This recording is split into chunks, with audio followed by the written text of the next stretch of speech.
บายดีฝันเห็นวัดผลทำนายว่าคนในครอบครัวจะมีเรื่องของการเจ็บป่วยเล็กๆน้อยๆบ่หนักหนาระวังมีปัญหาข้อขัดแย้งกับคนใกล้ชิดระวังเรื่องความเครียดจะส่งผลต่อสุขภาพเลขเสียงโชคเลข1เลข3เลข7 3171ด้านความรักคนโสดหน้าบานช่วงนี้เสน่ห์แหงเกินห้ามใจมีคนมาลุมล้อมเอาใจอย่างบ่ขาดสายคนที่มีคนหักคู่ครองแล้วจะมีเรื่องเฮ็ดให้บ่สบายใจคัดใจกันอยู่เป็นประจ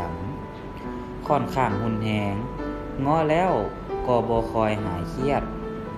เจ้าควรระวังในเรื่องคำเว้าเพราะอาจจะทำให้มิตรภาพจนขาดสะบั้นได้ง่ายๆดวงการเงินเวียกงานจะมีปัญหาเรื่องการประสานงานบ่ว่าจะกับคนสนิทหรือคนข้างนอกแต่ก็จะผ่านพ้นไปได้เพียงแต่ใช้ความพยายามระวังการวางบินเก็บเงินจะกลายเป็นหนี้สูงบ่สามารถเอื้อนเก็บได้ต้องทำใจทิ่มเงินก้อนนี้ไปมีเกณฑ์ดีในด้านรายรับหาง่ายจ่ายคล่อง